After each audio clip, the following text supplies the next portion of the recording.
They smile in your face all the time.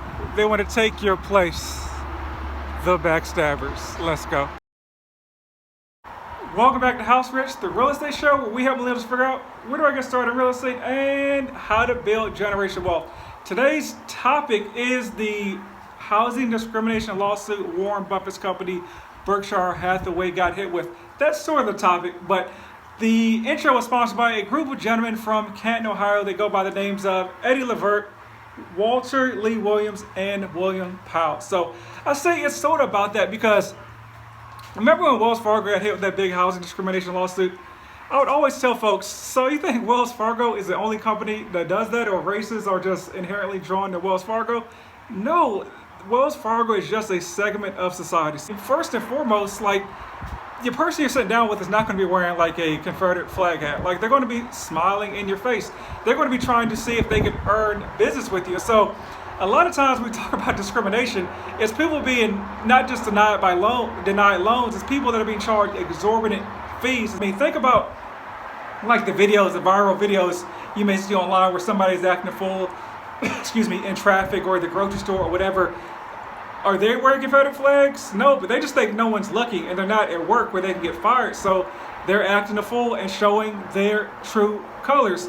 And honestly, tip of the cap to folks that walk around with their Confederate flag stuff on, show their face, and they're just about their life, got a Nazi logo on their face. Hey, at least they're open about it. So you can decide, hey, I want to interact with this person or not based on their views. The scary people are the ones that are smiling in your face. And so don't be fooled. Educate yourself in the process. You can help reduce the likelihood that you will be taken advantage of. So that's really what this message, this episode is about. So let's get into it. Just doing a quick episode, stream of thought concerning the housing discrimination lawsuit Warren Buffett's company Berkshire Hathaway got hit with as far as discriminating against black folks in 3 states. So there are a couple reactions to this article, but I think one of the things you're going to see is a lot of bozos coming out and being like, hey, work with my company, we don't discriminate, blah blah blah, and using this to promote their company. But here's the thing, so I don't know what the actual number is, but let's say like 10% of society is racist or has racist tendencies or will discriminate. That will be reflected across literally every company, whether it's McDonald's, whether it's Target, whether it's Wells Fargo, whether it's Warren Buffett's company. Any company, some places it may be 20%, some places it may be 3%, but that will be the average. And so folks that are acting like it somehow doesn't exist where they work are either ignorant or lying to you in order to just promote themselves. So be very, very wary of that. So I think I've told you guys this. I worked at Wells Fargo during the housing discrimination suit they got hit with like 5 years ago. Actually, I joined 3 days before that news came out, and I worked there for another like year until I actually left. Was I discriminatory? No, I didn't discriminate against anybody. Did the people who I work with, to my knowledge, did they discriminate against folks? Not to my knowledge, but yeah, there was a segment of folks at Wells Fargo that were doing that. And like Wells Fargo or Berkshire Hathaway, the reason they're in the news just because they're bigger than every other company. Please understand that, like, every company does this. And so I don't know, so let's say if 10% of people in the mortgage company discriminate, if Wells Fargo has 100,000 employees in the mortgage department, 10% of that is 10,000 people. If Joe's mortgage company has 100 people, 10% of that is 10 people. So of course Wells Fargo or Berkshire Hathaway is going to make the news because 10,000 is more than 10. Like your local news, even if Joe's mortgage company is a local news store, they may make the Friday or Saturday 5 a.m. segment or something where nobody's watching as a news story, but it's not going to be posted on Fox News, CNN, CNBC, or whatever, because that doesn't sell. No one cares about Joe's mortgage company. They care about Wells Fargo and the big name. So here are some actionable steps that you can actually take in order to reduce the likelihood that you'll be discriminated against. I'm walking my doggy here. Hey, what's up? What's up, buddy? So here's some actual steps that you can actually take to prevent the likelihood that you'll be discriminated against. And that's what my whole platform is. It's on education, right? And so here's some steps that you can actually take. One, you need to figure out why you were declined in the first place, right? And so you should always be asking that. And so I'll say this, I'll tell you the hook before I get to the end. If your lender does not tell you any of these things when you're declined, they are not the lender for you. No matter if you're black and they're black, if you're Asian, they're Asian, if you're white and they're white, they aren't the lender for you, right? Because they should be educating you on the home buying process. And so here's the thing, as a lender, maybe 10% of the people you actually talk to are going to close a loan with you, in my experience. So lenders are used to not closing the deal. Their whole thing is to educate folks and to get as many people. Sorry, I'm just gonna walk my dog. Hey buddy, we're not chasing buddies. And so it's to educate folks in the home buying process to get them on the comeback. So you'll be declined for, assuming there's not even any discrimination, you'll be declined for one of three reasons when it comes to the home buying process.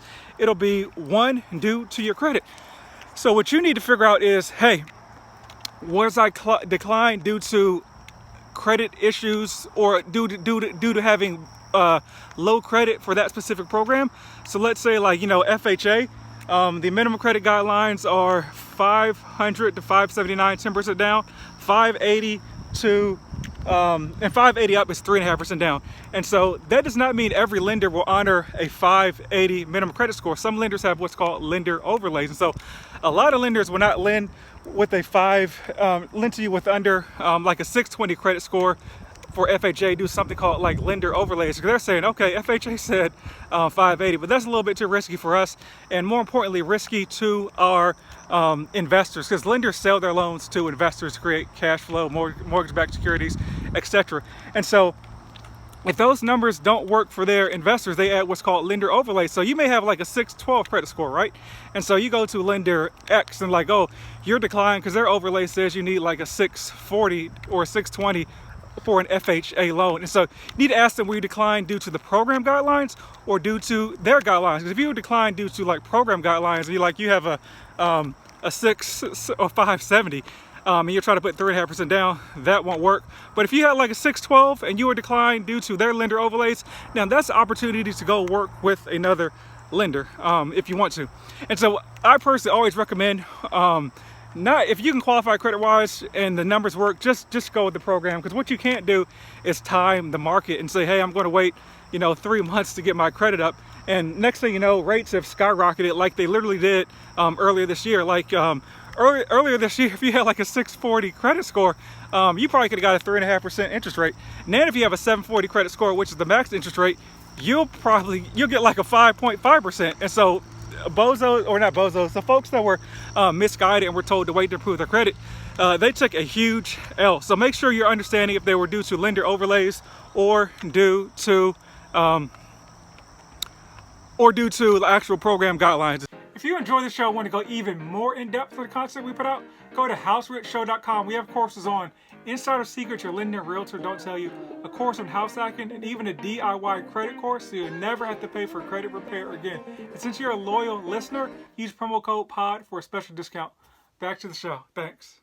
And so the next thing to figure out is, hey, was I declined due to my debt to income ratio? If it was due to your debt to income ratio, what you now want to figure out was, hey, ask the lender, was there anything I could have paid off to improve my debt to income ratio? Like maybe you have a loan or something with maybe like only a $2,000 balance, but it has a monthly payment of like $400, $500. Like paying off that $2,000 would greatly decrease your debt to income ratio and may not hurt your cash to close that much. And so you want to ask them, hey, was there anything you could have paid off? Or like, hey, could I just lower my price point? Like, hey, I'm looking for something that's $350, but I don't mind going down to like $250. I'm just trying to get in my first home, and because I know my first home should not be my dream home. So that's my situation there. And so you want to figure out if it was DTI, if there was anything you could have done.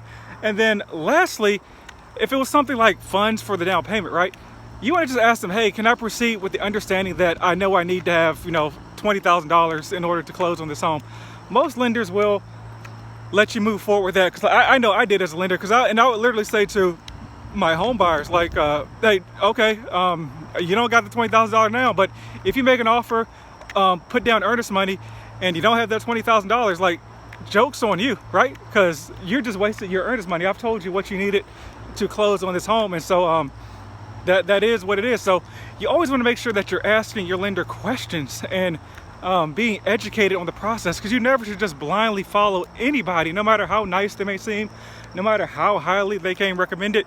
You want to make sure that you're doing right by yourself. I mean, this is the biggest purchase or financial decision most people will ever make in their life. So don't go into it blindly, and don't just go with somebody because they honestly, because they look like you, or they're trying to capitalize on this information.